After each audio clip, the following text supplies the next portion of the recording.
kunjungan kerja untuk meresmikan berbagai proyek yang telah selesai dibangun. Pidato itu disampaikan Soeharto 2 hari setelah Tempo menerbitkan laporan utama berjudul Habibie dan Kapal Itu.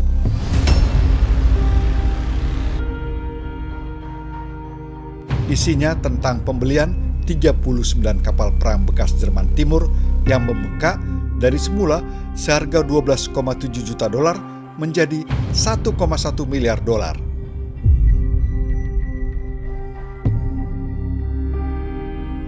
Orang-orang yang setengah mengerti ini dan kemudian mengeluarkan pendapat telah memperkeruh situasi, mengadu domba dan mengakibatkan suasana saling mencurigai, sehingga mengganggu stabilitas, kata Soeharto.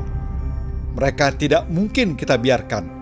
Kalau tidak bisa diperingatkan, maka akan kita tindak, lanjutnya. Seminggu kemudian, Hasyim Joyo Hadikusuma mengundang Erik Samola selaku pimpinan perusahaan PT Gravity Pers untuk menemuinya di Hotel Hilton. Erik Samola yang waktu itu sakit didampingi Ibu Doce Samola, Haryoko Trisnadi, dan Mahtum Mastum. Yang saya alami, saya koreksi ya, Hasyim minta bertemu dengan Pak Erik. Ya, ada permintaan Hasyim untuk minta bertemu Pak Erik dan mintanya ketemu di sini. Iya, jadi saya beritahu Pak Erik bilang di hotel dan ajak direksi. Jadi yang ikut Pak Haryoko dan Pak Mahtum. Mengenai pertemuan itu sebetulnya ada tulisan bagus dari Saudara Gunawan Muhammad. Ya. Jadi memang bahan-bahannya dari Ibu Samola dan saya, kemudian Saudara Gunawan Muhammad merangkum dalam satu tulisan berjudul Kami Menolak. Ya. Itu tulisannya bagus sekali. Jadi pertemuan itu sebetulnya begini, itu saya masih ingat betul, itu tanggal 26 ya, karena Tempo itu di-beredel tanggal 21 itu hari Selasa. Ya, dan itu hari Minggu. Yang saya ingat, kenapa saya ingat hari Minggu? Karena hari Minggu itu ada pesta kondangan di Hotel Hilton, tidak tahu apa sebetulnya yang terjadi. Ya, sampai di Hilton, di lobi saya ketemu Ibu dan Bapak Samola, dan disitulah Ibu secara singkat cerita kepada saya bahwa Pak Hasyim mengundang Pak Erik untuk bertemu. Nah, Pak Erik itu kan waktu itu kan sedang sakit ya, jadi dan maaf beliau waktu itu sulit berkomunikasi. Nah, maka itulah Ibu minta supaya didampingi oleh direksi yang lainnya.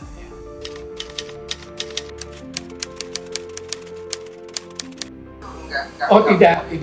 Ini pertemuan sebenarnya informal. Jadi begini, adiknya Ibu Samola, Sami Luntungan, itu punya hubungan kerja dengan Pak Hasyim. Ya, jadi saya tidak tahu dia mengerjakan satu proyek begitu. Dan jadi lewat Sami itu Hasyim minta bisa ketemu dengan Pak Erik Samola begitu. Ya. Mungkin Hasyim waktu itu tidak tahu kalau Pak Samola sedang sakit dan sulit berkomunikasi. Jadi mungkin dia tidak menduga bahwa yang datang kok bukan aja Pak Erik Samola, ada 2 orang lainnya, yaitu Pak Mahtum dan saya. Pokoknya kami berempat menuju ke kamarnya Hasyim. Nah, di situ lantas Pak Hasyim lantas hanya cuma mengatakan bahwa dia bisa menghidupkan kembali Tempo, ya, dengan beberapa syarat. Nah, syarat yang dia sebut yaitu bahwa Pak Hasyim bisa menerima mandat dari para shareholder, ya, untuk menetapkan baik pimpinan maupun belait dari pemberitaan dari redaksi. Nah, itu yang disampaikan. Nah, waktu itu kemudian saya tanya, ya, apakah itu yang Bapak nanti akan tunjuk itu adalah orang dalam dari Tempo yang ada sekarang, ataukah dari luar? Pak Hasyim mengatakan itu tergantung, ya. Kalau dari dalam ada orang yang memenuhi syarat, ya oke, ya. Tapi kalau tidak, ya kami cari dari luar. Nah, kemudian saya mengatakan kalau untuk pimpinan redaksi itu di Tempo itu ada mekanismenya, ya. Jadi sudah ada ini setelah Saudara Gunawan, Saudara Fikri itu siapa yang akan memimpin itu semua sudah ada peraturannya. Jadi kalau dari luar sulit. Kemudian Pak Hasyim dengan nada yang akan tinggi gitu mengatakan, ya ini kata-kata yang saya masih terus ingat. Ya, Pak Hasyim mengatakan begini, Bapak boleh jadi seorang negosiator yang ulung, tapi dalam hal Tempo itu tidak ada negosiasi. Izin terbit Tempo kan sudah dicabut. Nah, kalau mau hidup lagi, ya caranya seperti yang saya katakan tadi. Nah, itu kata-katanya. Ya. Pertemuan baru selesai pukul 21.00 dan dilanjutkan di rumah GM di Pulau Mas, Jakarta. Di luar dugaan, kalau Anda tahu situasi Hilton kan dari Hilton yang Garden itu, kita menuju ke lobby, itu kan lewat coffee shop ya, yang waktu itu terkenal Peacock Coffee Shop ya. Di luar dugaan waktu kami lewat coffee shop, itu kita ketemu. Ada Gunawan, ada Fikri, ya, dan beberapa teman lainnya, ya, yang saya ingat almarhum Sabang Jagan, ada almarhum Agus Parengkuan, ya. Nah, saya lantas bisa menggandeng Pak Gunawan samping, dan saya bisikin sama dia, saya bilang, ini kami baru ketemu dengan Hasyim, saya katakan, ya bagaimana kita, terus Pak Gun bilang, ya kita rapat ya sekarang di rumah saya, katanya. Ya, oke, jadi saya di Sambola dan Pak Gun kemudian jalan terus menggunakan mobil dari Pak Erik Sambola, kami berempat menuju ke rumah Gunawan. Kemudian di rumah Gunawan ternyata sudah menunggu juga, rupanya di telepon sama Gunawan Saudara Yusril dan Saudara Jugi Lubis. Nah, di rumah Gunawan itulah saya mau silakan kembali seperti tadi saya sampaikan begitu, ya. Lantas yang saya ingat waktu itu Pak Gunawan kemudian berdiri, ya. Kita bicaranya waktu itu mengelilingi satu meja besar, saya lupa apa itu meja pingpong apa, tapi mejanya agak besar. Pak Gun kemudian berdiri menuju ke meja itu dan dengan telunjuk jarinya dia menarik satu garis di tengah-tengah meja itu, ditarik garis, kemudian dia bilang mereka, yang dimaksud mereka itu ya Pak Harto, ya pemerintah Orde Lama, ya, ini di sini, saya di sini, terserah pada anda ya, mau berdiri di mana. Itu yang saya ingat kata Pak Gun. Kemudian terjadi satu adegan yang sangat mengharukan. Tiba-tiba Pak Gun memeluk Pak Erik Sambola, jadi mereka berdua berpelukan, ya, dan saya mentafsirkan itu sebagai tanda bahwa Pak Erik Sambola itu ya setuju dengan apa yang Pak Gun sampaikan, dan kami semua yang ada di situ semua juga mengatakan kamu ikut bersama Pak Gun, ya, berarti menolak permintaan saran dari Pak Hasyim, ya. Kalau saya mau saya hanya terus terang aja, kalau saya mau kalau tujuan saya adalah untuk dapat tambahan uang dan harta, saya kan pasti seharusnya saya kan dukung presiden yang berkuasa.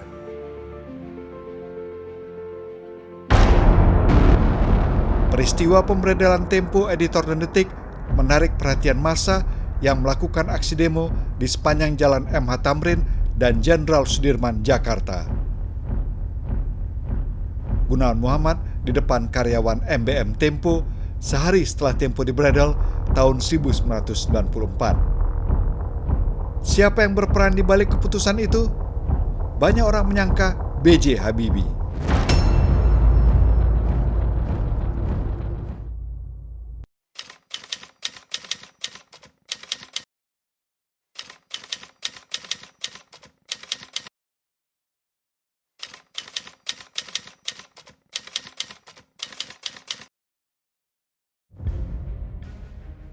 Dan saya juga akan membuat mereka tak bisa tidur, kata Harimurti menirukan Habibie. Tapi Harimurti tak yakin pemberedelan itu disebabkan desakan Habibie. Saya mengecek kepada Adnan Buyung Nasution sebagai pengacara Habibie soal desas-desus itu. Menurut Buyung, Habibie tidak pernah meminta Soeharto untuk memberedel. Yang dilakukannya adalah mengajukan gugatan hukum kepada Tempo melalui pengadilan. Tapi sebelum gugatan itu dimasukkan, keputusan beredel terlanjur jatuh, lanjut Harimurti.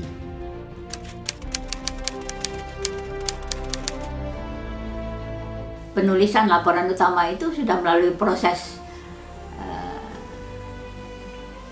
pembuatan berita yang biasa yang dilakukan Tempo. Jadi melalui rapat perencanaan 2 kali, bahkan 3 kali. Kemudian penulisannya juga bertahap-tahap. Juga dari saya, redaktur pelaksana, itu juga harus diperiksa oleh pemimpin redaksi. Dalam hal ini pemimpin redaksi adalah FJ. Sebab waktu itu kalau nggak salah Pak Gunawan lagi melakukan tugas kunjungan ke luar negeri. Jadi di luar negeri. Iya, jadi seperti biasa laporan utama itu tidak bisa hanya langsung dari redaktur pelaksana, tapi harus melalui pemimpin redaksi baru bisa sampai ke percetakan. Itu yang saya kira membuat saya mengatakan bahwa masalah penulisan laporan utama kapal-kapal di Tempo itu adalah tanggung jawab bersama, karena itu hasil karya bersama. Iya. Mengapa seolah-olah saya yang menjadi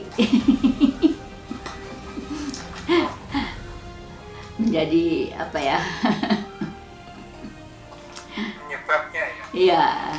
Mengapa seolah-olah saya lah yang menjadi kambing hitamnya dalam hal ini. Dalam sidang gugatan Pengadilan Tata Usaha Negara di Jakarta tahun 1998, majalah Tempo diizinkan terbit kembali. Hakim PT UN Benyamin Mangku Dilaga mengabulkan tuntutan agar pembekuan izin terbit MBM Tempo dicabut.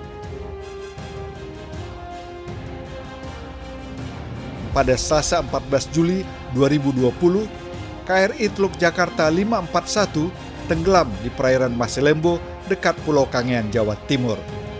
Kapal itu adalah salah satu dari 39 kapal Jerman Timur yang dibeli pemerintah Soeharto. Bahkan pada saat pengiriman kapal dari Jerman, salah satu kapal tenggelam atau terbakar. Saat itu, beberapa redaktur dan wartawan Tempo bertepuk tangan.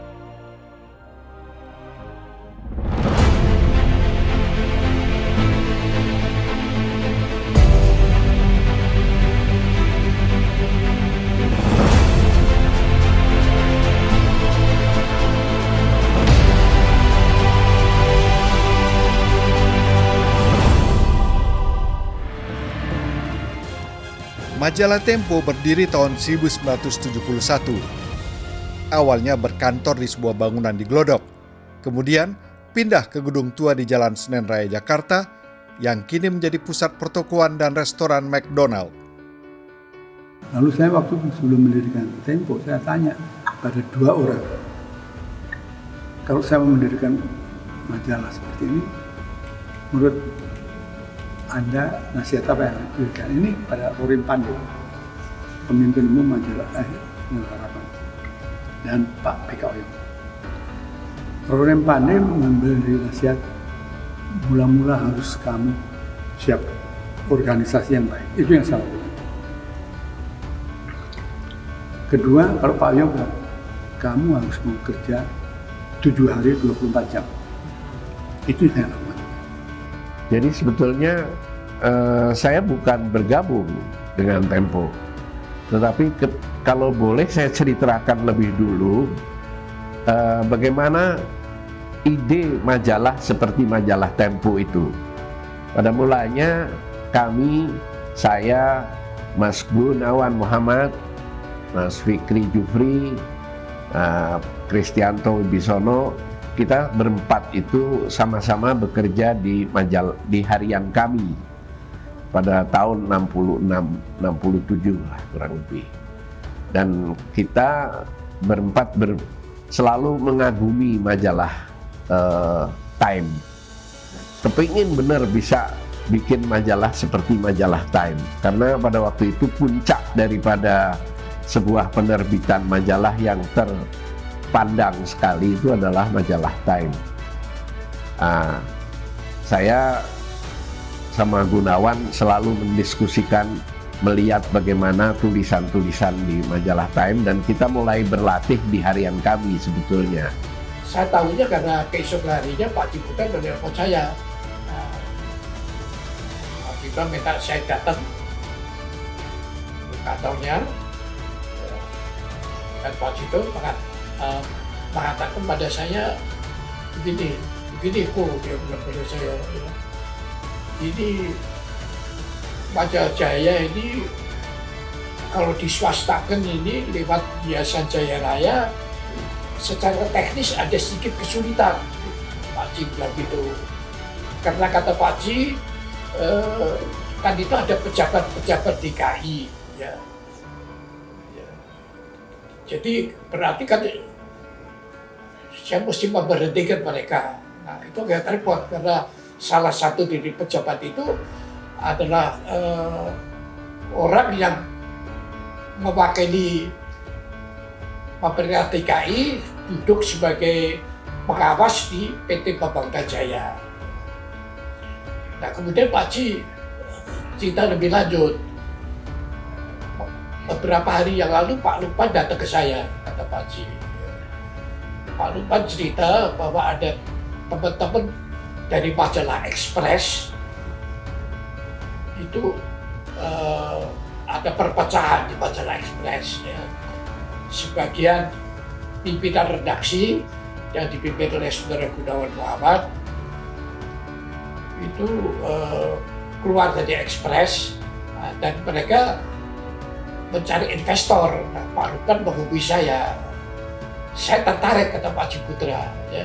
Jadi saya pikir begini aja,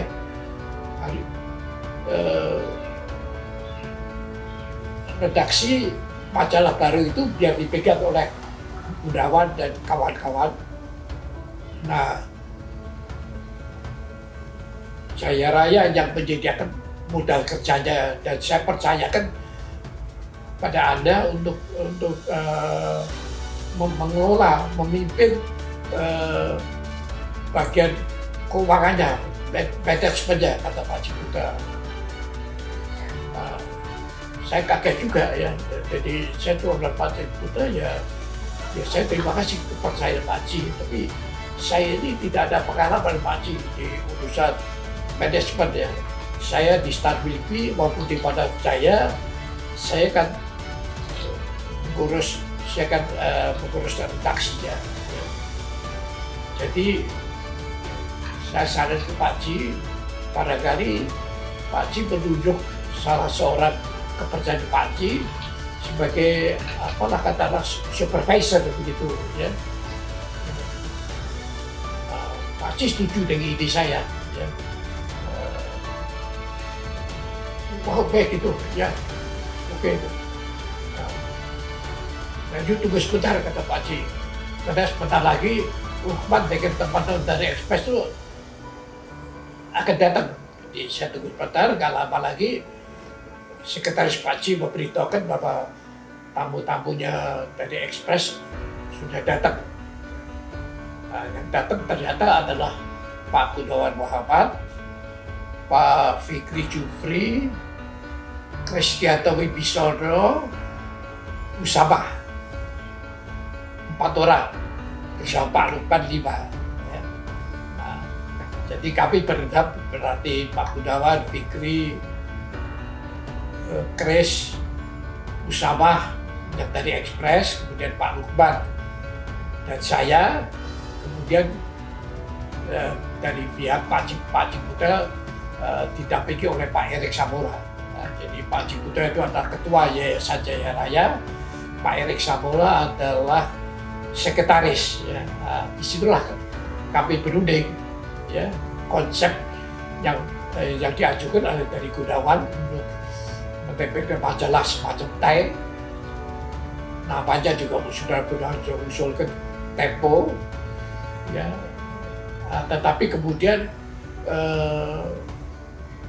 pembicaraan menjadi agak alot soal saham, karena dari pihak Gunawan CS itu menginginkan mayoritas, menginginkan 50% saham, sedangkan Yayasan Jaya Raya itu 49. Nah, Pak Ciputra menolak, Pak Ciputra inginnya tetap 50-50. Nah, jadi pembicaraan butuh. Mungkin Pak Ci sudah lelah dan mungkin ada masih banyak pekerjaan lain. Kemudian Pak Ci bilang, ya kita udah lagi pembicaraan. Tapi karena besok saya akan keluar negeri, kata Pak Ci, sebaiknya malam ini bisa selesaikan. Jadi nanti malam kita rapat lagi di rumah saya. Waktu itu Pak Ci masih tinggal di Sleepy Jaya. Jadi itulah malam, setelah makan malam sekitar jam 8, kami berenam ke rumah Pak Ci. Di situ hadir Pak Ci, tetap 8 orang itu, Pak Ci didampingi Pak Samora dan kami berenam berunding. Nah, kemudian akhirnya menjelang tengah malam akhirnya tercapai juga kesepakatan 50-50 itu, ya, sudah tercapai. Jadi sudah lantas Pak Ci bilang, ya sudah kalian sudah bisa mulai kerja sembari menyiapkan permintaan izin terbit. Nah, sementara berkantor saya di bekas kantor Majalah Jaya di daerah kota, kata Pak Ci. Nah, itulah kemudian Pak Gunawan dan teman-temannya, ya, dari Express, selainnya yang tadi dapat saya sebut, yang seingat saya ada Putu Wijaya, Abil Musawa, Mutika Telatu, itu kemudian kita berkantor di Jalan Pintu Bersari Selatan 97. Ya, Pak Ciputra menjanjikan akan mendirikan kantor di daerah Senen, tapi sementara persiapan berkantor dulu di bekas kantor Majalah Jaya.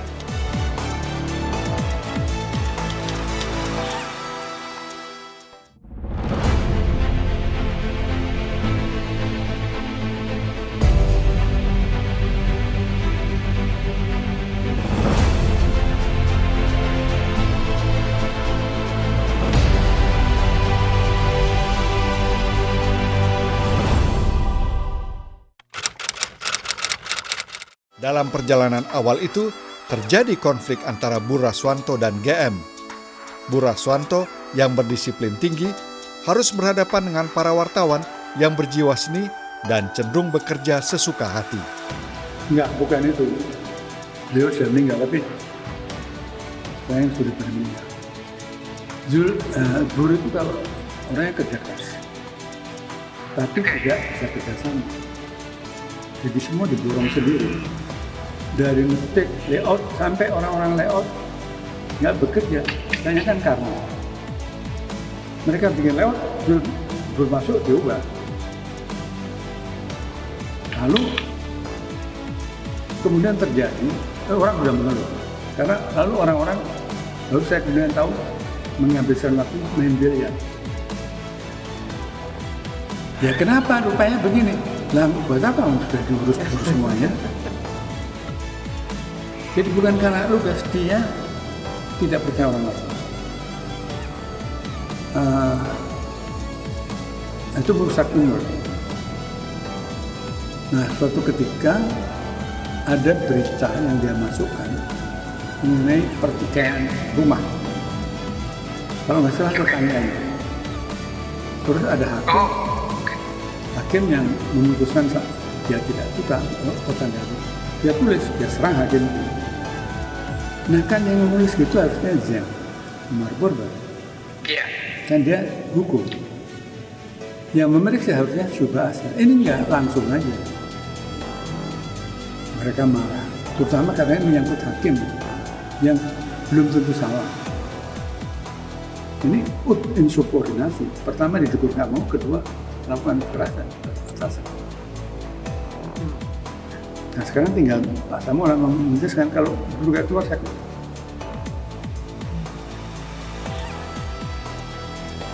Nah akhirnya buruh sendiri ya kira menyadari udah dia keluar. Itu ceritanya. Sayang karena persahabatan kami sudah dirusak. Dan buruh kan jadi musuhan juga dengan Fikri. Orangnya memang shorten.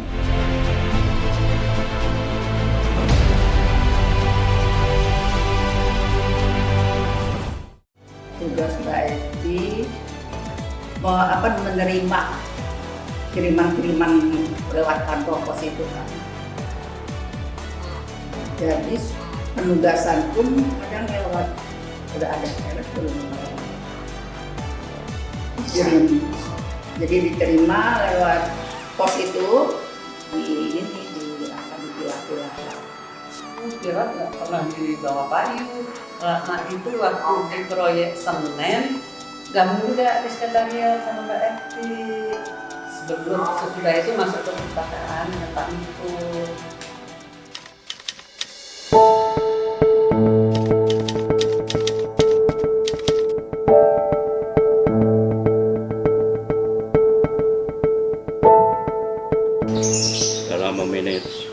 Sebuah keredaksian gitu, karena perlu koordinator ternyata.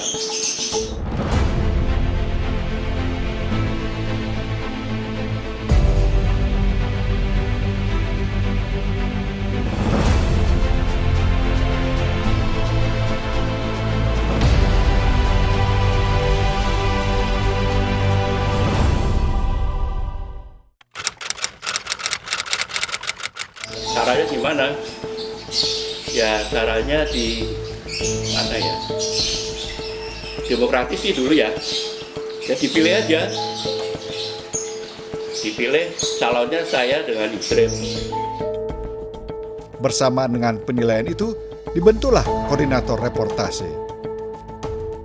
KR zaman itu punya kekuasaan yang cukup besar di Tempo, atau kekuasaan punya peran cukup penting, bukan kekuasaan, peran sangat penting karena ngurusin wartawan, ngurusin anggaran seluruh redaksi, karena yang membuat anggaran, yang mengusulkan anggaran sampai disetujui oleh direksi dan diterapkan di redaksi itu ada KR, yang mengendalikan anggaran juga KR. Nah ini ada Tutik yang jadi sekretaris saya yang tahu persis semua pengeluaran untuk redaksi itu ditandatangani oleh KR. Pikirannya duit itu besar sekali, mungkin itu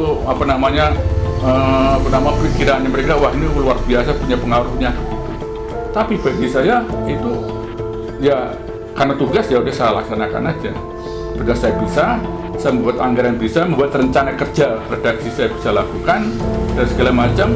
Jadi kalau setelah SWOT itu membuat rencana kerja biasanya saya membuat, dan kemudian budgetnya saya nyusun semuanya, saya presentasikan dan kemudian disetujui oleh direksi dan segala macam. Itu adalah memang itu tugasnya KR, karena job KR salah satunya adalah selain memimpin liputan, membawai reporter dan kepala biro di daerah juga menyusun anggaran dan mengendalikan anggaran. Karena terasa ruangan sempit dan mulai banyak karyawan, Tempo pindah ke proyek Senen lantai 3. Pembenahan terus dilakukan, mulai manajemen keuangan, SDM, dan bagian pracetak.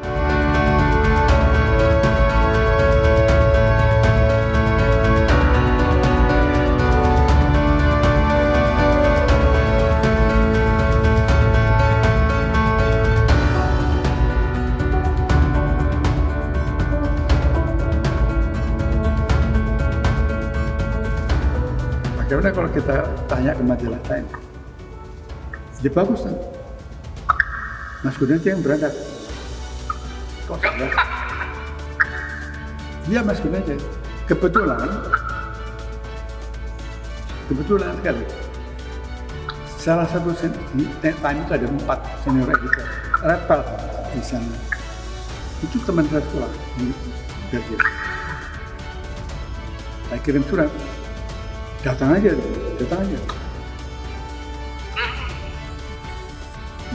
Datang dan negara temannya jadi hebat sekali. Ikut rapat di New York. Di kantor utamanya itu yang gede. Yang kalau dari luar menakutkan, kalau dari dalam menyenangkan. Pernah ke sana ya? Gampang ya? Belum. Gampang. Jadi mereka itu kalau jangankan komunikasi, managing editor nggak pernah ketemu, takut mereka. Nah kalau rapat ketemu. Nah rapat itu begini, rapatnya itu saya nggak tahu rapat menentukan isi, tapi saya ingin melihat rapat menentukan desain. Baru saya tahu bahwa sebelum diletakkan di desain itu redaktur foto, redaktur visual, dan redaktur teks bertemu bersama senior editor itu. Jadi dia akan nanya, ini ada fotonya yang bagus, ada. Tapi gede, ya kurangi teksnya. Nah dia menentukan. Mulai diterapkan penilaian karya sistem merit bekerja sama dengan PPM. Bagaimana meletakkan foto sehingga bisa masuk dalam teks? Ya enggak? Itu saya tanya ini, mereka beli mesin dari Israel, gede banget. Nah kita kan nggak mungkin, mahal sekali. Dan itu didesain khusus Time. Dan Mbak Remote waktu di Amerika dia mencuri software Time untuk teks. Kalau nggak salah. Kebetulan Time itu berbeda dengan perusahaan Amerika lain, itu lifelong job, bukan kontrak. Sekarang mungkin kontrak, jadi Tempo kan begitu. Jadi harus karirnya dipikirkan juga. Nah di sana diverifikasi kan banyak majalah. Tapi kedua prinsipnya kira-kira sama. Jadi saya cocokkan. Di perusahaan lain anggaran ditentukan oleh bagian keuangan. Tempo dari bawah ke atas. Jadi koresponden koordinator reportase bikin budget. Ini bikin budget. Terus digunakan di atas, dihitung oleh bagian keuangan, dihitung dengan keuntungan dan proyeksi penjualan. Pada 12 April 1982, Tempo pernah juga dibredel karena menerbitkan laporan utama tentang kampanye Golkar di lapangan Banteng, Jakarta yang berakhir dengan kerusuhan dengan kelompok pendukung P3 atau Partai Persatuan Pembangunan. Pemerintah hari Jumat yang lalu memberikan penjelasan tentang peristiwa pengacauan di lapangan Banteng dan sekitarnya pada tanggal 18 Maret 1982. Penjelasan tersebut disampaikan oleh Pangkop Kamtib Laksamana TNI Sudomo di depan para pemimpin mass media ibu kota dan wartawan-wartawan dalam dan luar negeri.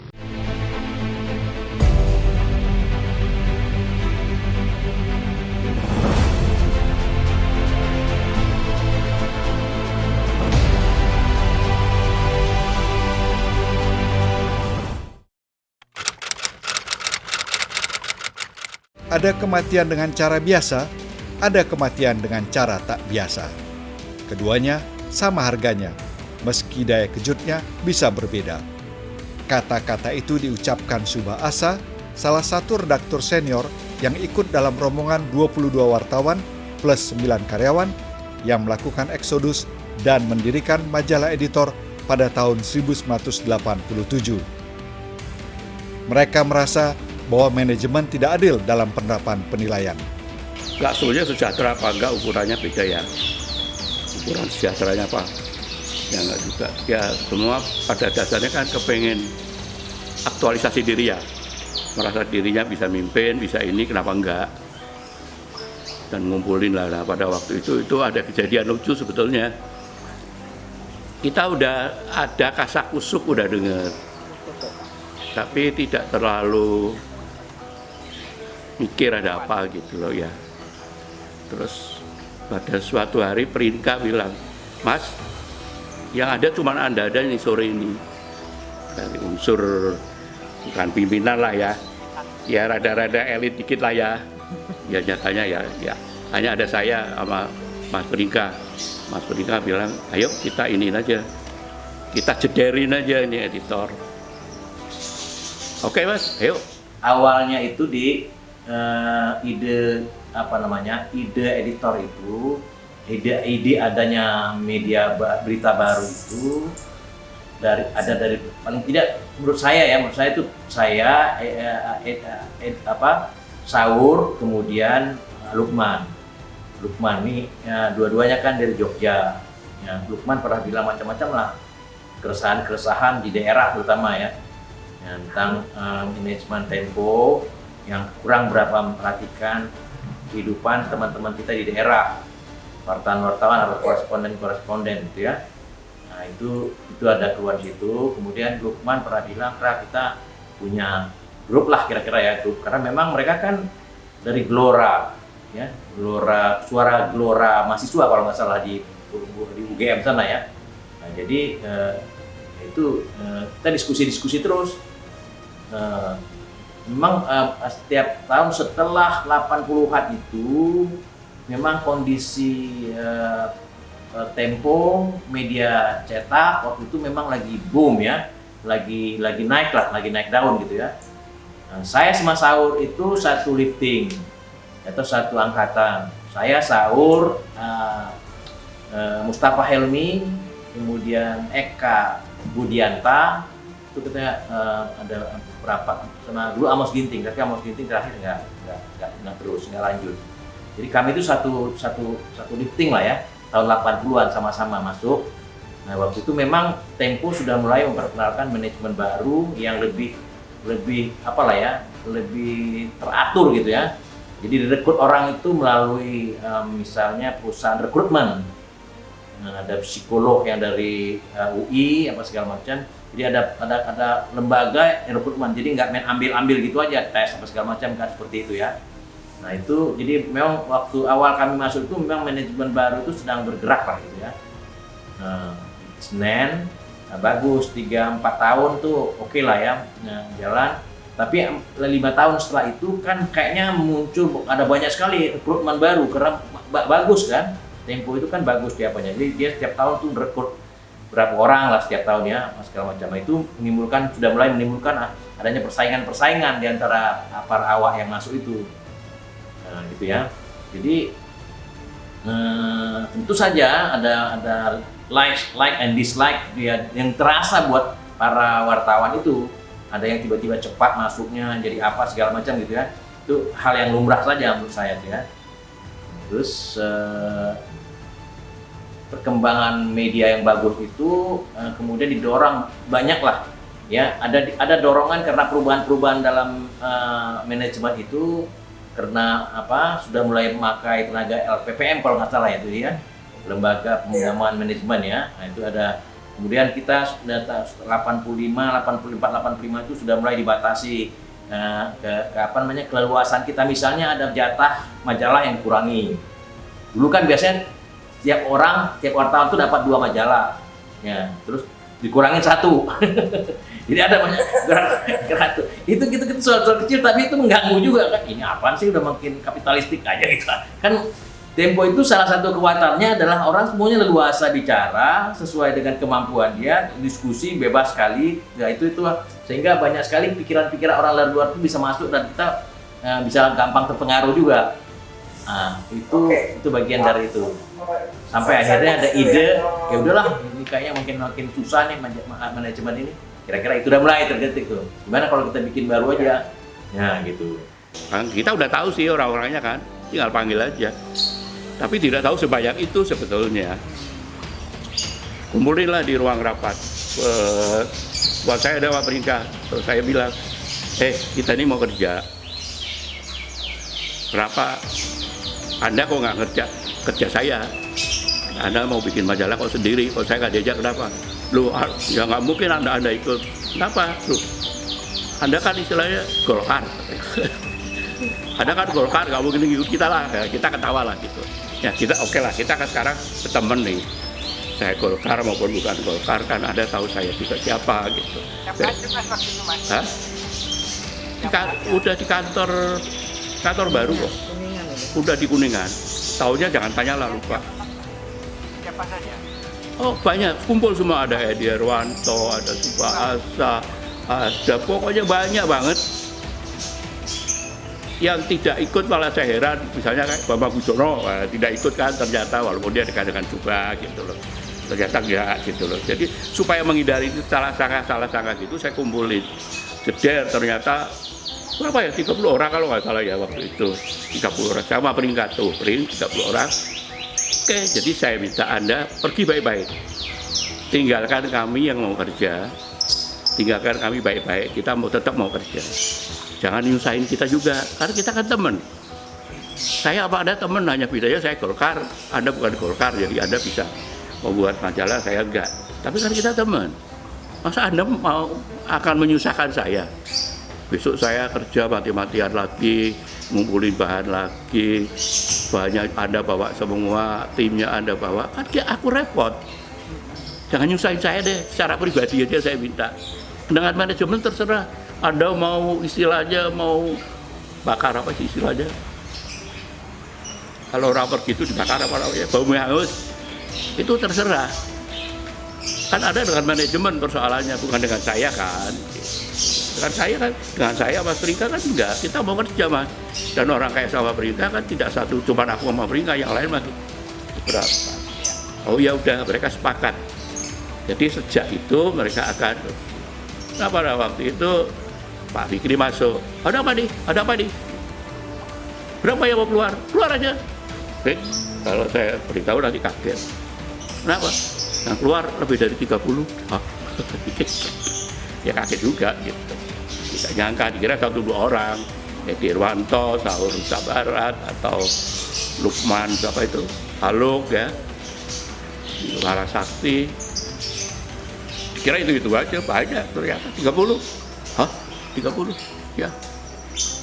Jadi daripada kaget sekarang mereka suruh pergi, bubar sekarang, keluar dari kantor, kita kerja. Kita koordinasi, kita kerja. Pak Yusril lah waktu itu sedang ke Ancol. Sedang rekreasi ke Ancol. Jadi nggak ada orang. Itu Pringka terus terang aja, bukan saya inisiatif. Pringka yang punya inisiatif, yang meminta saya untuk jederin aja sekarang. Jeder dan bubarin, mereka pergi, kita kerja. Ya itu yang bisa. Kenapa? Enggak ada, ya mereka mau memimpin aja, udah punya modal, udah siap keluar. Kalau belum siap kan nggak mungkin. Mereka udah siap. Mereka udah punya pemodal, udah mencari pemodal.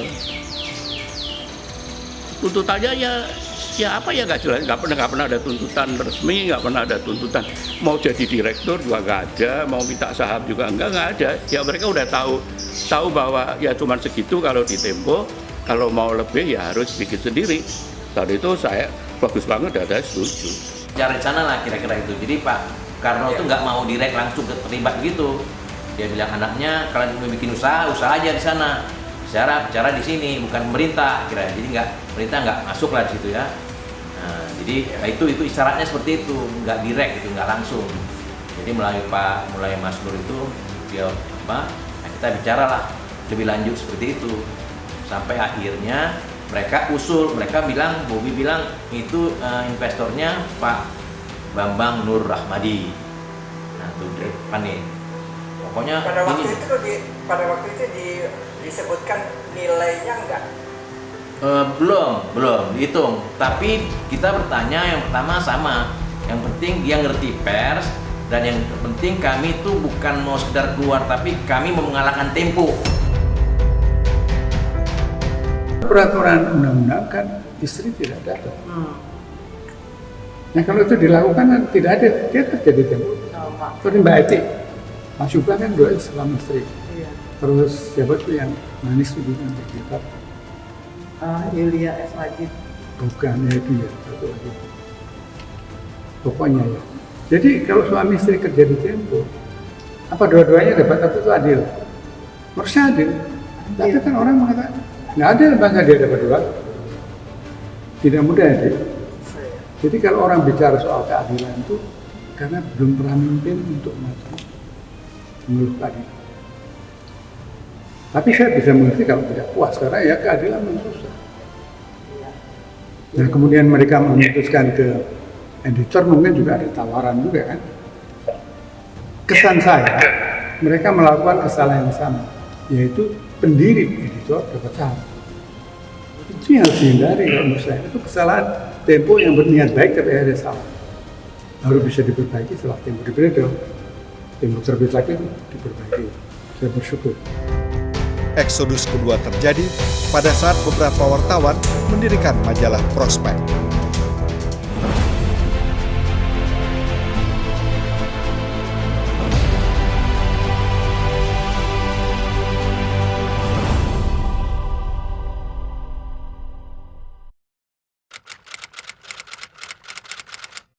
Trisno Pahir dulu, Trisno Pahir itu sering main ke Tempo kalau pas deadline malam. Mereka kan sahabat-sahabat saya dari Pekalongan. Nggak ada hubungan pekerjaan, mereka berteman baik. Terus nggak tahu Gunawan mengingat apa enggak ya waktu itu. Ada beberapa orang yang mau dikeluarin dari Tempo.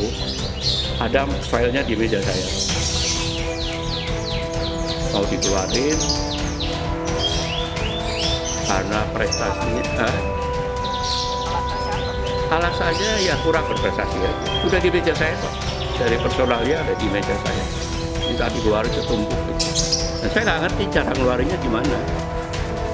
Gunawan bilang, tapi ini sebetulnya karena udah lama saya buka, sebetulnya nggak boleh ya. Tapi ya apa-apa kali ya, bahwa udah lu kasih aja, turun kasih aja orang-orang yang mau dikeluarin itu ke Trisno Pahir. Saya nggak mau dong, ya jangan dong mas, kesian Trisno juga gitu loh, masa dikasih, udah biarin aja. Ya, saya bilang, saya tidak akan mencegah, tapi saya tidak akan mendorong. Terserah aja, itu mekanisme jalan. Kepengen aja, biasalah orang-orang Pekalongan punya duit, pengen lah. Nah sebetulnya saya prospek itu saya nggak setuju, Trisno pegang prospek, saya tidak setuju. Karena buat apa nggak akan bisa, nggak akan mampu bikin prospek. Mau bikin masalah politik, masalah ekonomi, bohong gede deh. Siapapun nggak bisa. Nah, dan saya tidak setuju. Dan saya dimintain pendapat, saya tidak pernah mau. Saya udah keluar dari Tempo waktu itu. Saya udah keluar dari Tempo. Itu juga saya nggak mau lihat, saya tidak mau deh. Dan saya bilang, kamu mau Tempo, kalau mau ambil terserahmu, sebisa kamu ngambil orang Tempo. Dan tidak akan bisa dapat yang bagus. Dapatnya ya kelas-kelas yang udah di meja saya, yang udah mau dikeluarin. Itu paling bisa, nggak akan bisa. Tapi kamu, saya minta Trisno bilang, dan timnya, jangan coba-coba menyentuh swasembada. Kalau Anda sentuh swasembada, Trisno, Mas Tris, Anda bukan cuma berurusan dengan saya, tapi berurusan dengan kabinet Pak Harto. Karena yang punya Pak Swa itu kan kabinetnya Pak Harto. ada Jaksa Agung, ada Menteri Penerangan, ada Menteri Pak Ginanjar itu waktu itu. Produksi dalam negeri, makanya nggak disentuh. Berani sentuh berurusan sama saya. Kalau Tempo kuat. Lu mau ambil terserah, Tempo juga udah menyediakan orang-orang yang mau dikeluarin kok. Itu semua yang masuk prospek itu ada di meja saya mau dikeluarin. Mau diakui mau tidak ya. Ya itulah sekarang Mission Impossible dibuka aja ya nggak apa-apa ya. Kan udah lewat, udah sekian tahun. Itu ceritanya. Saya tidak pernah, jadi itu tidak bisa terbit waktu itu. Datang ke saya, datang ke rumah saya. Datang ke rumah saya, prospek itu. Waktu itu yang mimpin malah Pak Usama, ex-Tempo loh. Datang ke rumah saya. Saya bilang saya nggak ikut-ikut KUS. Ya emangnya KUS saya nggak ikut-ikut. Karena ini nggak akan bisa terbit dan nggak akan bisa sukses. Orangnya ini udah orangnya di Tempo itu udah nggak kepake, maaf, nggak mungkin bisa. Tapi ya sudah mau dilanjutin silakan, saya nggak ikut itu. Dan pada waktu udah ada nama prospek, udah ada redaksional, udah apa, nggak bisa nyetak ternyata, nggak ngerti caranya percetakan itu bagaimana, nggak ngerti apa-apa. Saya ketahui, saya nggak mau ikut, saya udah bilang sama Pak Aryoko kan waktu itu. Saya nggak akan ikut penerbitan apa-apa, saya nggak ikut. Dan saya konsekuen, saya keluar, saya nggak ikut penerbitan, dan tidak ikut sama sekali. Habis itu, untungnya ini bisa terbit, 1-2 nomor kalau nggak salah ya waktu itu cukup. Karena ada Pak Muthalib. Bikin nggak Muthalib? Nah, Muthalib itu kan tangannya terampil. Dulu kerja di Tempo di bagian promosi. Terampil, nah idealah yang bikin ini masalah bisa terbit. Karena dibikinin apa dulu, step-step untuk pracetaknya sampai bikin filmnya. Karena Thalib kan punya perusahaan film, dibikinlah perusahaan filmnya di tempat Thalib. Jadilah masalah itu terbit. Jadinya ya kayak begitu. Tapi saya, ya maaf saya keluar kan tertuduh untuk itu kan. Saya bodoh amat, saya nggak peduli. Saya tidak perlu menjelaskan ke Gunawan udah tahu kok ini Mission Impossible. Nah, Mission Impossible Anda mau muat apa tidak di itu terserah Anda deh kebijakan. Tapi udah sekian 30 tahun masa nggak boleh dibuka oleh OSI. Dan itu sejak itu aneh. Memang banyak orang-orang yang manfaatin saya. Berita Buana tiba-tiba terbit nama saya sebagai apa ya, pemimpin redaksi atau apa gitu. Buana. Saya nggak ada urusan, saya nggak pernah ketemu timnya, saya tidak ketemu, tiba-tiba nama saya dipakai, saya tidak digaji, tidak dapat surat pengangkatan, tapi saya jadi pemimpin. Di forum juga begitu, di forum itu saya pemimpin redaksi, saya nggak tahu, saya nggak pernah lihat, sampai sekarang saya belum lihat majalahnya, nggak ada tulisannya saya pemimpin, saya tahu, tidak ada surat pengangkatan, tidak digaji, tidak ada apa-apa. Saya nggak ngerti siapa yang angkat, siapa yang nyopot. Di Buana juga nama saya hilang dengan sendirinya. Setelah Buana pindah ke Zaim CS kalau nggak salah ya, di gedung apa? Pejaten gedung yang antik itu. Saya udah nggak pernah ke sana, saya nggak tahu. Tapi nama saya pernah dipakai. Ya itulah. Saya di banyak apa ya? Ujung-ujungnya korban-korbannya begitu ya. Alah, tapi saya kan orangnya, alah bodo amat. Saya begitu saya keluar dari Tempo juga saya punya kerjaan kok. Kan banyak teman kita punya jaringan. Tapi tetap saya sih mimpi indah saya ya Tempo lah. Yang lain itu mimpi buruk nih. Ya, mimpi indah saya sampai umur 70 sekian. Kalau pas saya mimpi kedapatan mimpi indah, pasti mimpi indah itu lingkungan di Tempo. Mimpi paling enak di Tempo, asik bener. Keluar ini, ya itu tadi fitnah-fitnah begitu.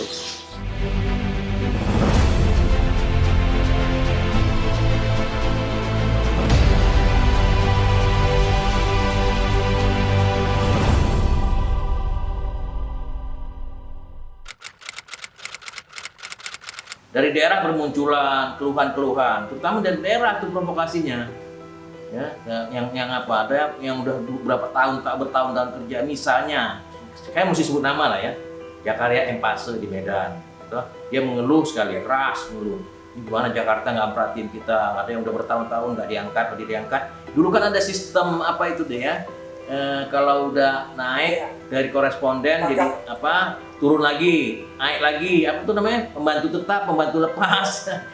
Itu mengganggu. Udah tahun-tahun kok masih bisa nggak tetap gitu loh. Jadi, tapi sebenarnya mungkin dari sudut manajemen bagus sehingga orang terpacu terus kan berproduksi kan. Nah, tapi kan kadang-kadang orang kan secara manusiawi kan bisa turun, bisa naik gitu ya.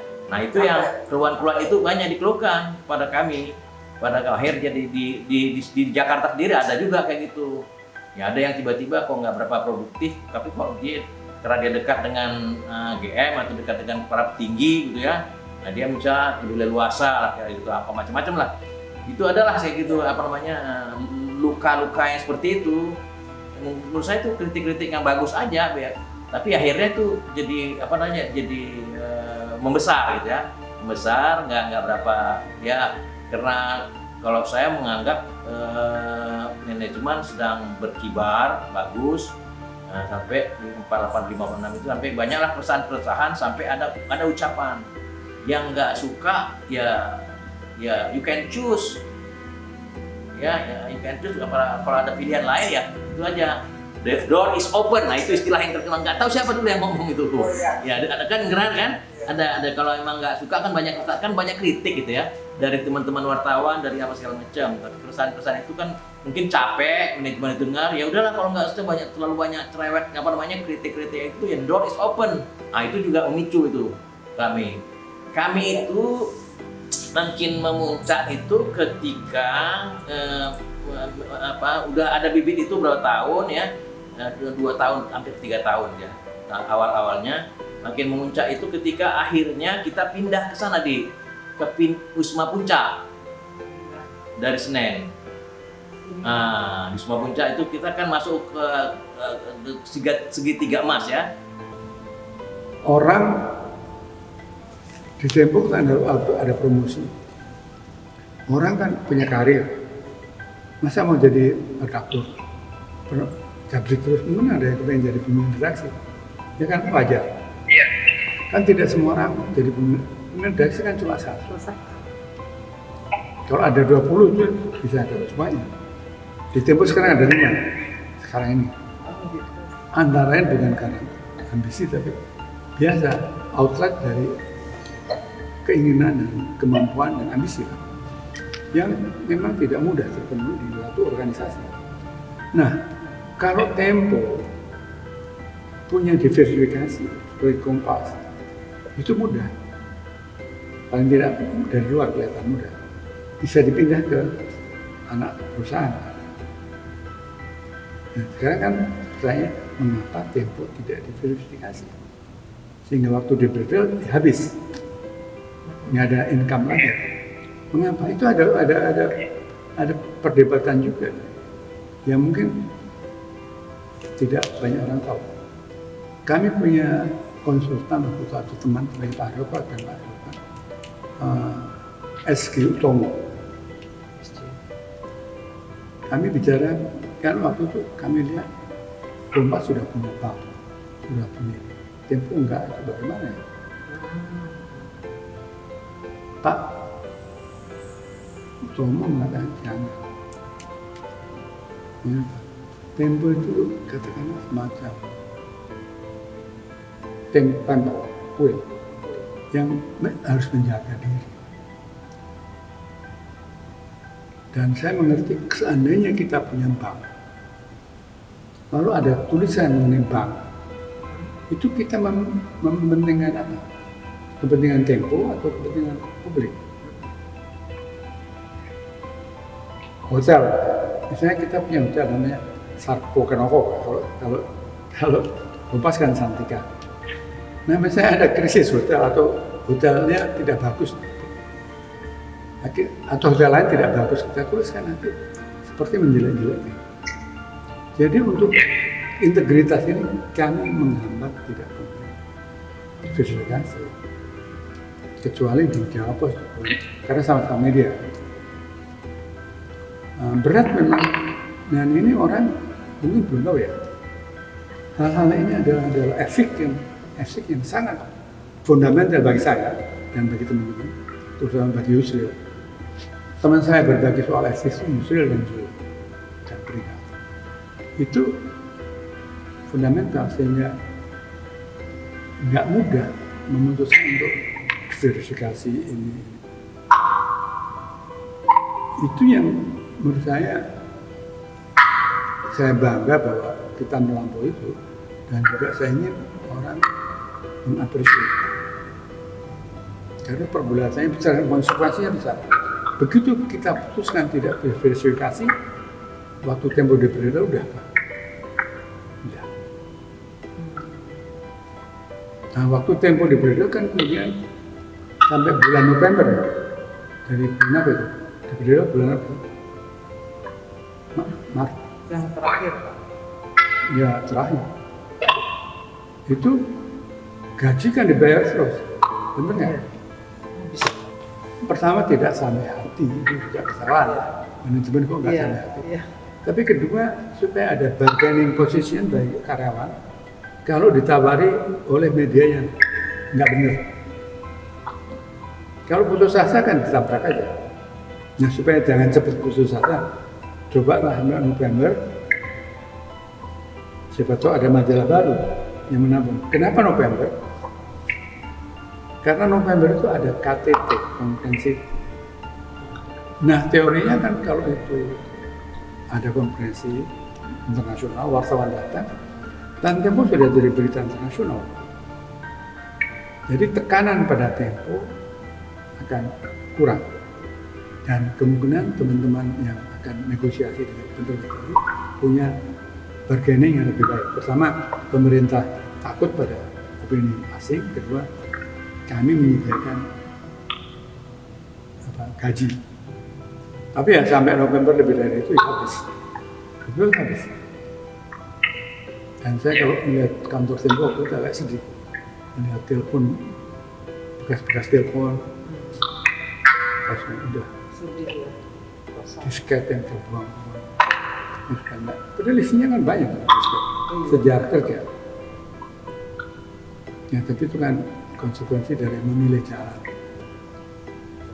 istilah jalan pedang. Mungkin mudah-mudahan jadi dicatat. Saya tidak mau, saya belum pernah ngomong terbuka seperti ini karena takut disangka mempromosikan diri. Tapi kan saya sudah 80 tahun. Supaya dicatat, nanti kalau ada yang mau meniru itu ada gunanya juga. Bahwa untuk masuk dalam dunia ini, prinsip pertama adalah etik, keadilan, kemerdekaan, dan jangan berkompromi dengan sedikit pun. Karena saya percaya bahwa setan itu datangnya dengan langkah-langkah kecil, misalnya dengan dibujuk kaplok, lama-lama amplop lebih gede, lama-lama macam-macam. Dan itu terjadi pada teman-teman yang maaf kayak Harvey Ilyas saya kira. Itu itu sejak mula kan kenapa amplop menjadi soal prinsip ya? Dan di situ jasa Yusril besar sekali, saya cuma ngomong jangan terima amplop, tapi melembagakan ketentuan tidak terima amplop dan bagaimana konsekuensinya Yusril yang pikir.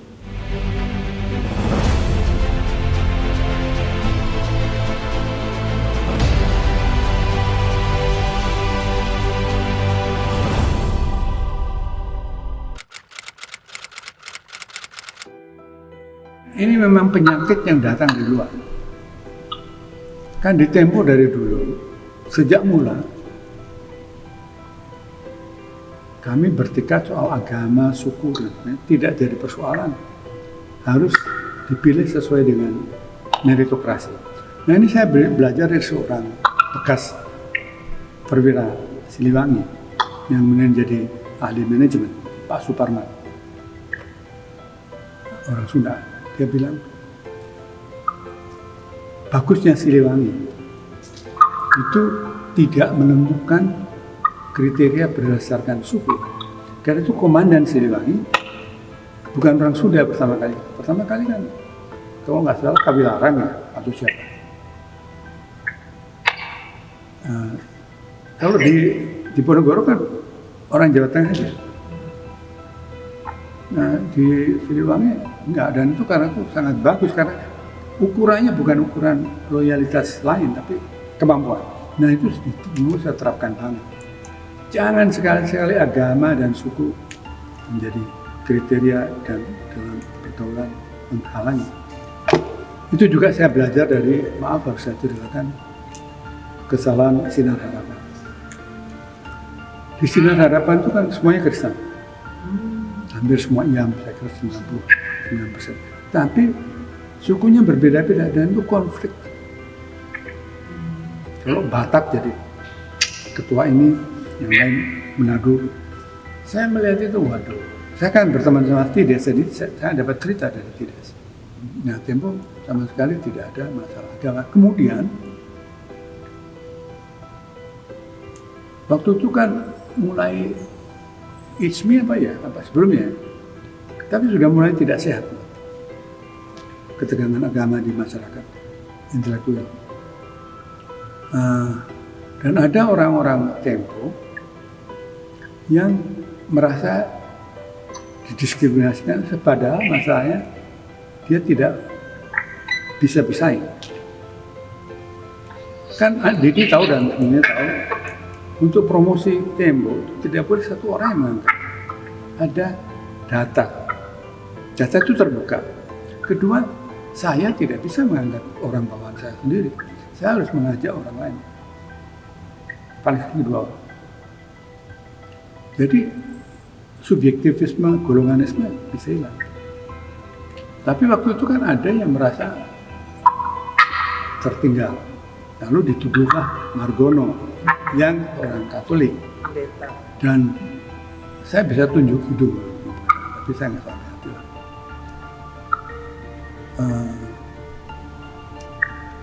Termasuk Zaim ya, orang menganggap itu. Zaim, Agus Basri, Syafiq Basri. Lalu bahkan Taufik Ismail percaya bahwa Tempo itu Kristen atau bukan Islam. Kalau dia nggak mau menulis, saya sih nggak peduli. Tapi fitnah itu rupanya masuk, meskipun di Tempo tidak dominan ya. Nah, dominannya kemudian setelah Amran bermain-main dengan Prabowo. Prabowo kan sangat berislam-islam. Itu saya sayangkan juga. Lalu menjadi ajang perpolitikan, meskipun untung inti dan pimpinan Tempo tidak terkenal. Kalau soal itu kan Pak Samola juga pernah diserang oleh teman-temannya di gereja. Kok Tempo anti Kristen? Lucu kan? Ada tulisan apa? Memang ini orang-orang agama ini kadang-kadang terlalu sensitif. Dan Margono masa mau dituduh menelikung orang itu baik sekali. Dan tidak mungkin Margono mengangkat sendiri tanpa ada Yusril di atasnya. Yusril tidak mungkin sendiri tanpa saya. Kalau kami mengangkat orangnya tingkat itu, kami tidak sendirian. Saya, Yusril, Meti. Kalau bidangnya peringkat Fikri.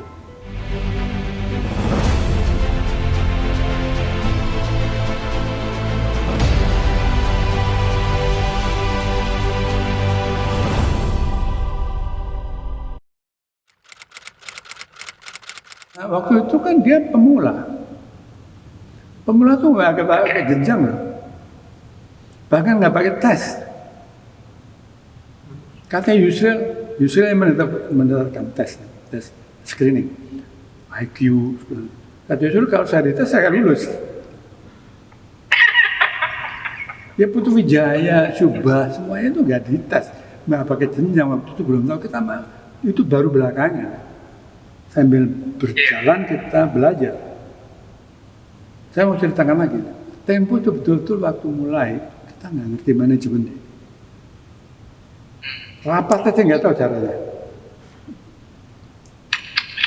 Betul. Karena saya kan cuma meniru Time yang kita baca dari Letters to the Editor. Jadi meraba-raba saja. Misalnya begini, dulu itu ya, waktu mulai itu kalau mau ketemu, kalau kita masuk kantor kan ada yang di luar, ada yang pergi. Ya untuk bicara kan nggak bisa. Nggak ngerti itu caranya. Akhirnya waktu itu kami mengajak Pak Amir Daud. Amir Daud lebih organis, kan dia biasa kerja di mediasi. Dipecahkan dengan cara yang sederhana. Coblosan memo. Itu aja. Itu memecahkan banyak soal. Jadi kalau saya nggak ketemu Fikri, nggak usah nunggu, nanti nggak habis-habis. Coblos memo. Bayangin, sangat elementer. Kemudian rapat. Kalau rapat itu kan panjang karena debat macam-macam, semuanya pintar ngomong. Dan rapatnya dulu kan kalau di Senin itu di tempat nyate, tapi sambil makan sate makin lama. Berjam-jam. Itu bisa sehari rapat. Lama-lama saya pikir orang capek rapat saja. Lalu kemudian timbul problem ini yang memberitahu saya Bambang Halilintar. Bambang Halilintar juga banyak sumbangannya bagi perbaikan manajemen. Waktu itu saya mikir, ini bagaimana ya? Kan tidak semua orang akan dapat jabatan. Lalu bagaimana memecahkan soalnya? Dia bilang begini Pak, dia manggil saya Pak, satu-satunya manggil saya Pak. Kita kayak tentara aja, gimana? Ada pangkat, ada jabatan. Jadi kolonel bisa komandan, panglima, tapi kolonel bisa enggak. Tapi sama-sama kolonel. Oh begitu, lalu diakalin. Dan itu berhasil sedikit. Menjadi lebih baik setelah saya ke majalah Time. Tapi nantilah. Tapi itu diolah oleh Yusril dan Bambang dan Zul dan Meti. Saya cuma kasih ide aja, pengolahannya elaborasi mereka. Jadi kami mulai ngerti pangkat dan jabatan, mulai Yusril jago, Yusril yang membuat jenjang karir, pendidikan tingkat A1 apa namanya, saya malah nggak ngerti. Itu Yusril. Dibantu oleh Meti dan Zul. Jadi kalau Zul Kifri, ya memang belum ada. Nah saya jadi pemimpin redaksi gimana? Memangnya saya dites dulu.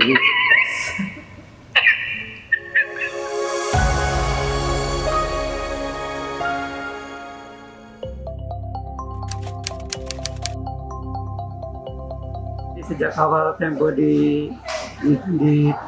didirikan atau diterbitkan, itu Tempo tuh itu punya yang namanya staf artistik, yaitu staf yang membuat atau mengelola dan mulai kulit muka Tempo sampai ke halaman dalam. Nah itu ada dua bagian, yaitu bagian desainer dan layout man, belum istilahnya layout man. Nah, dari desainer itu ternyata yang direkrut itu adalah para pelukis.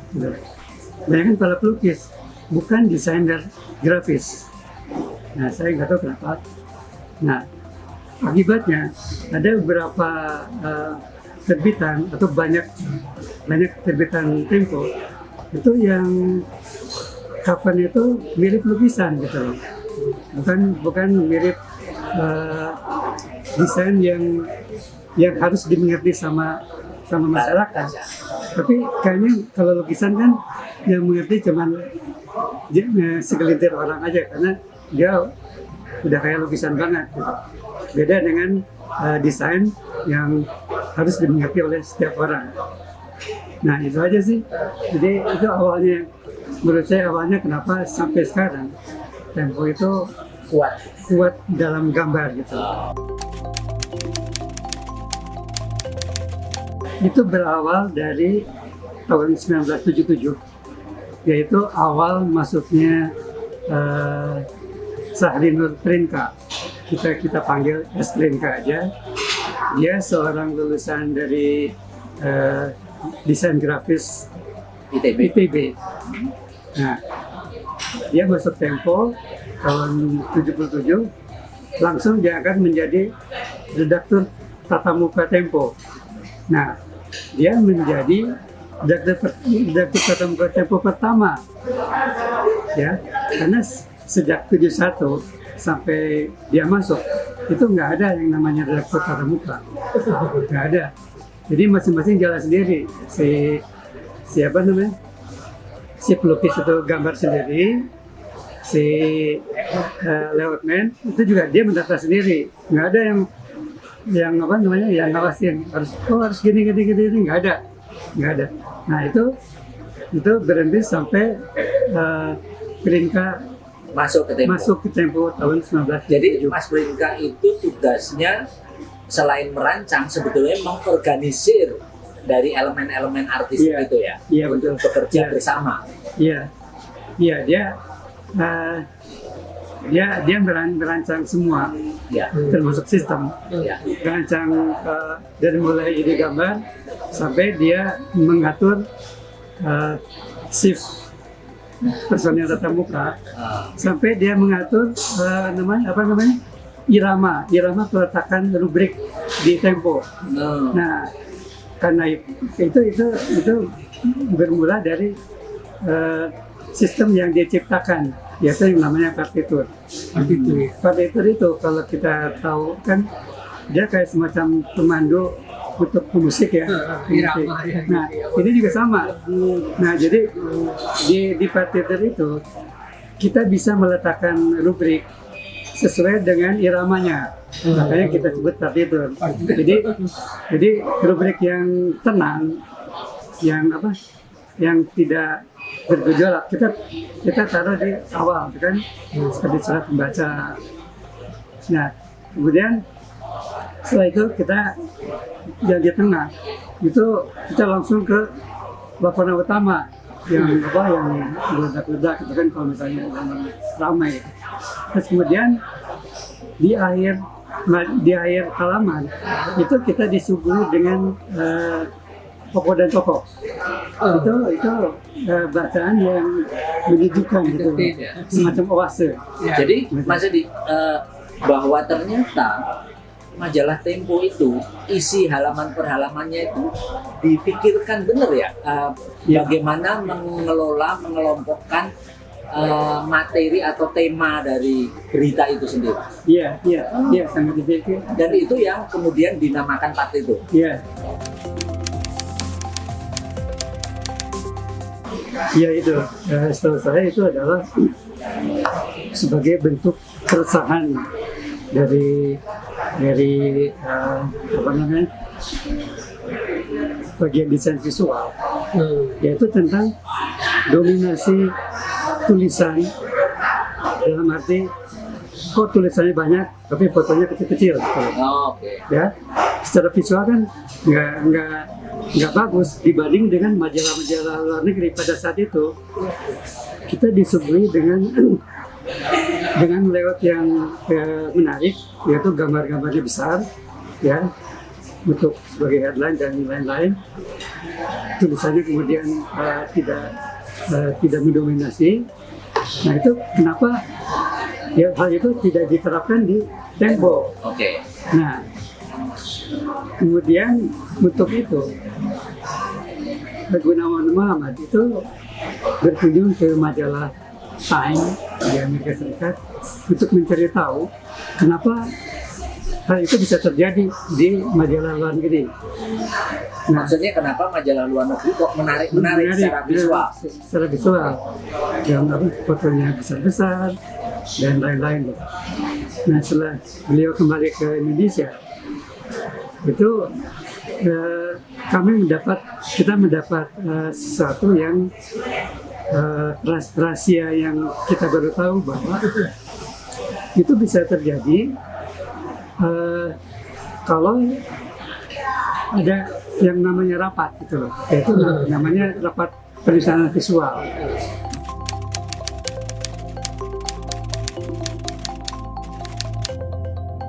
Saya menambahkan aja dari Mas Edi bahwa memang situasi di zaman Soeharto ini berbeda dengan yang sekarang. Kalau sekarang itu kita sangat bebas ya, sangat bebas. Tapi di zaman Soeharto itu memang zaman represif. Mahasiswa ditangkepin tahun 78 itu, ya kan, masuk penjara. Ada Rizal Ramli, ada Heri Ahmadi dan lain-lain. Belum itu tahun 78. Jadi represif inilah yang membuat Tempo harus lebih hati-hati. Hati-hati bagaimana dia harus memberitakan fakta tetapi tidak dengan tampak amarah. Fakta tapi tidak terlalu telanjang. Juga bagaimana membuat cover yang cukup bisa menarik dan memberi inspirasi bagi sebuah gerakan tetapi tidak terlalu vulgar. Nah, inilah tantangan desainer saat itu. Mas Edi, Mas Prinka dan sebagainya. Itu menurut saya upaya untuk tetap survive tetapi harus menyuarakan kebenaran, menyuarakan fakta, itu menurut saya situasi yang cukup berat bagi tim desainer menurut saya. Tidak gampang itu, tidak gampang.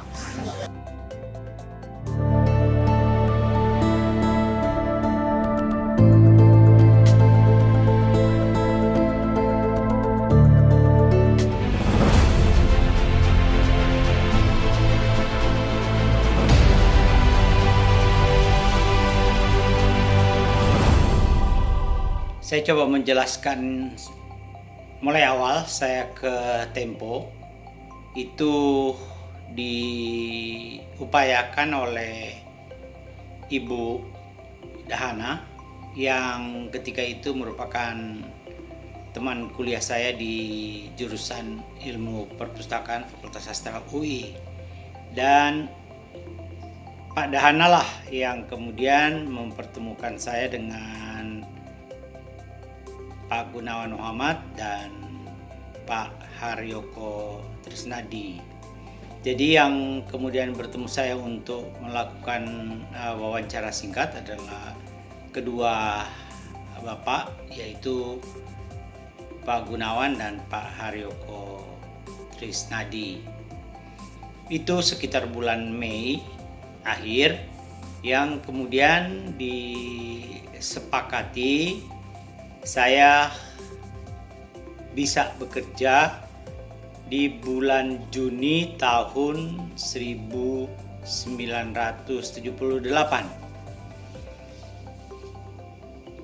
Kemudian saya diberikan tanggung jawab untuk membenahi bagian perpustakaan dan dokumentasi yang ketika itu sudah ada tenaga 3 orang. Perkembangan kemudian terjadi itu atas upaya dari Pak Gunawan Muhammad karena beliau sangat menginginkan agar perpustakaan ini bisa betul-betul dimanfaatkan mendukung kerja redaksi. Sehingga perkembangan kemudian diberikan kepada saya untuk merencanakan penambahan tenaga dan kemudian penambahan koleksi. Pengembangan tenaga dan koleksi ini tidak serta-merta disetujui, tapi selalu dibuatkan rencana yang kemudian diusulkan pada setiap rapat SWOT. Per tahun terus berkembang sehingga baik ruangan, tenaga maupun koleksi itu sangat berkembang. Tempo itu terbentuk kira-kira setelah 1 tahun saya bergabung di Tempo waktu masih di Proyek Senen. pada saat saya masuk di proyek Senen itu, kami nih para fotografer masih satu ruangan dengan redaksi.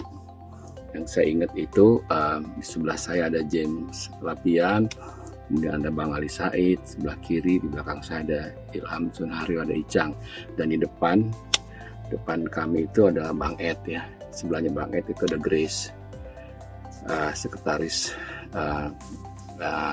redaktur foto.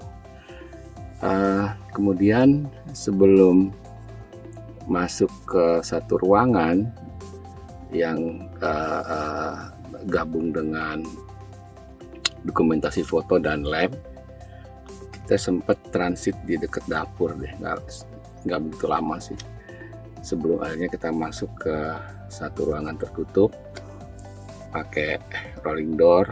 Situ ada dokumentasi foto, ada lab.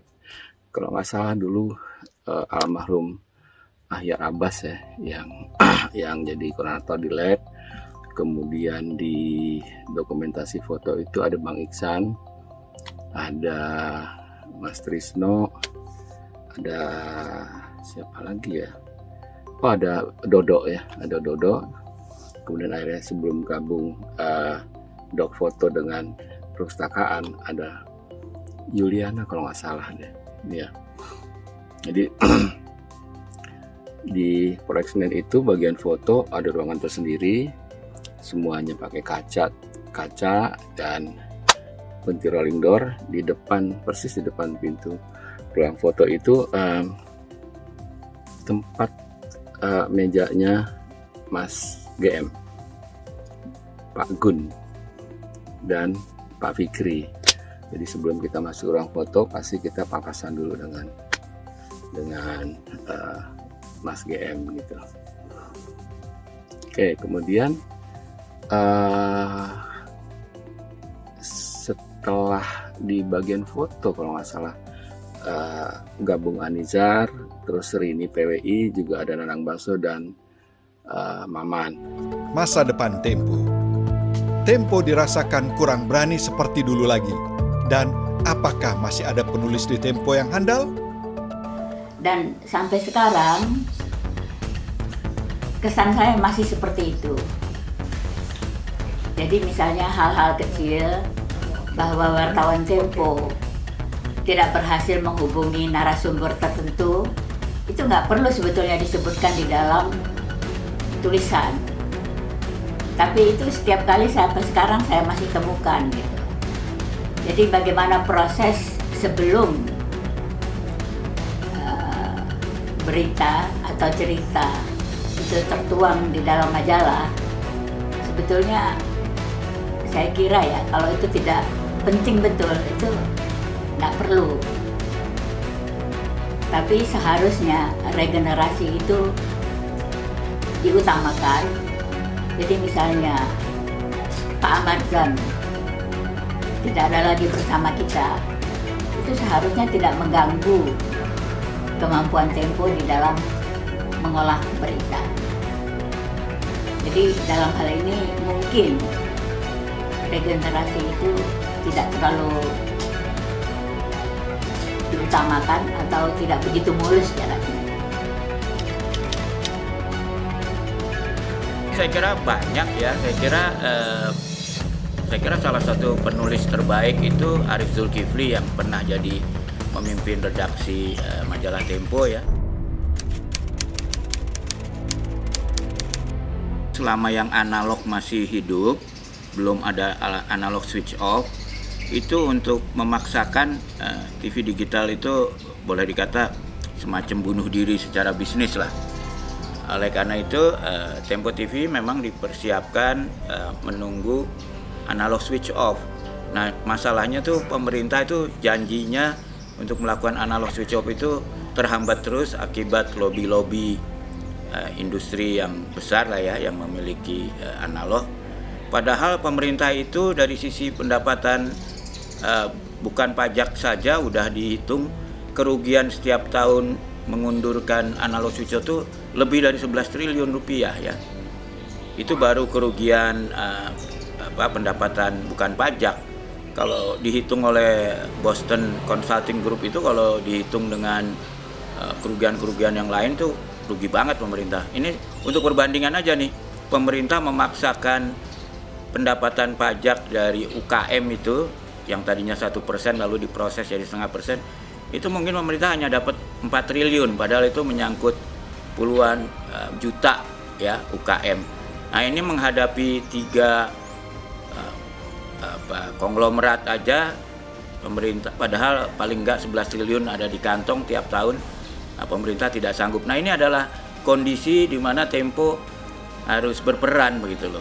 Jangan sampai demokrasi kita itu Bagaimana masa depan Tempo? Apakah inti media digital IMD akan go public? Karena perkembangan media sekarang mengarah ke media digital. Tempo sebagai media dia harus tetap leader dalam hal mempengaruhi opini. Kita memberanikan diri di akhir 2021 atau paling tidak di awal 2022 kita mau go public si tempo.co-nya ini. Sebelum IPO di akhir 2021 ini kami juga sudah bicara dengan banyak calon-calon investor yang semua pada welcome ya. Semua welcome dengan rencana Tempo dan berminat untuk masuk di sana. Jadi saya ngelihat perkembangannya sangat menarik. Saham Tempo itu ya macam-macam ya kalau peningkatan saham ya, aktivitas dan sebagainya gitu. Tapi saya kira dengan strategi untuk meng-IPO-kan cucunya Tempo, PT IMD ini adalah cucunya Tempo Intimedia, dan itu optimistis ya. Sekarang ini kita lagi kejar supaya kami bisa IPO dengan valuasi 1 triliun total dari si PT IMD ini ya. Sekarang itu berdasarkan saham seri terakhir yang kita jual itu harganya ada di sekitar 600 sekian ya, hampir 700 miliar. Jadi kita lagi gerilya kesana kesini untuk bisa meningkatkan valuasi itu, dan kita akan lepas ke pasar dengan mudah-mudahan bisa tercapai valuasi 1 triliun. Bagaimana kabar Tempo TV? Nah, kalau yang televisi betul Mas. Jadi yang televisi itu memang agak terpisah secara keredaksian ya, karena awalnya kan Tempo TV itu joint venture atau operasi gabungan kita dengan kantor berita radio 68H di Hutan Kayu. Jadi dulu Tempo TV itu terpisah, tapi kemudian sekitar 2018-2019 gitu diakuisisi sepenuhnya oleh Tempo. Jadi kemudian menjadi unit usaha yang sahamnya dikuasai 100% oleh Tempo. Tadinya join dengan KPR. Jadi secara perredaksian pada proses-proses awal itu Tempo TV memang terpisah, tapi sekarang sudah sepenuhnya